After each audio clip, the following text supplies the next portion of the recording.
வணக்கம். நான் வீட்டிலையே கொத்தமல்லி செடி எப்படி வளர்க்குறதுன்னு இப்போ காமிக்க போகிறேன். அதுக்கு ஒரு கைப்பிடி அளவு கொத்தமல்லி இருந்தால் போதும். இது மாதிரி அழகான ஒரு கொத்தமல்லி செடி நம்ம வீட்டிலையே உருவாக்கிடலாம். அது எப்படின்னு பார்க்கலாம். ஒரு கைப்பிடி அளவு கொத்தமல்லி எடுத்து இந்த சின்ன அம்மியில் வச்சு கொஞ்சம் போல் கையால் இந்த இதால் லேசாக பொறுமையாக உடைக்கணும். இப்படி பொறுமையாக உடைக்கணும். இப்படி பொறுமையாக உடச்சி 1-2 உடச்சி வச்சுக்கணும். இதை தான் நம்ம விதைக்கணும். இப்போது மணல் ரெடி பண்ணலாம். இது மாதிரி நுணுக்கி இந்த டப்பாவில் போட்டு வச்சுக்கலாம். இது மாதிரி ஒரு டப்பா எடுத்து வச்சுக்கிட்டு மணலை அதில் வச்சுக்கலாம்.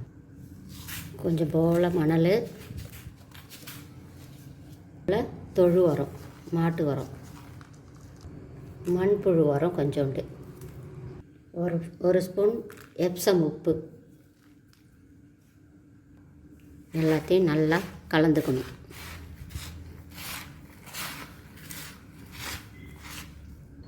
கொஞ்சம் போல் தண்ணி தெளிச்சிக்கலாம். எல்லாத்தையும் கலந்து இப்போது இந்த டப்பாவில் எடுத்து போட்டுக்கலாம். ஒரு அரை டப்பா மண் வச்சுக்கலாம்.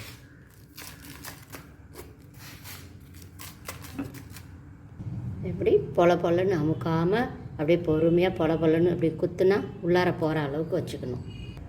இப்போது இந்த விதையை இது மேலே அப்படியே தூவி விடலாம்.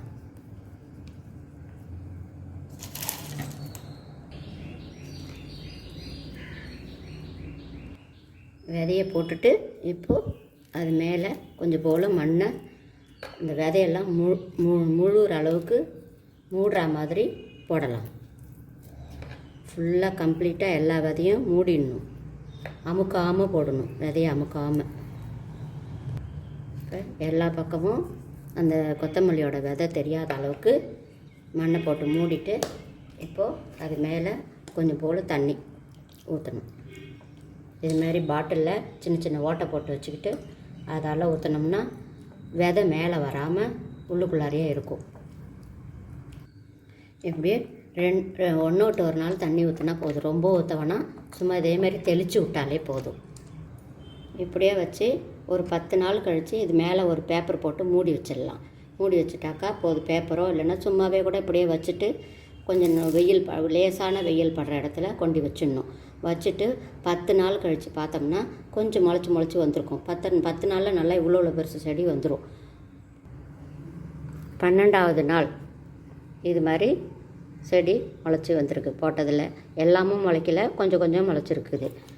இன்னும் உள்ளுக்குள்ளே விதை இருக்கும். அதுவும் கொஞ்சம் கொஞ்சமாக முளைச்சி மேலே வரும்.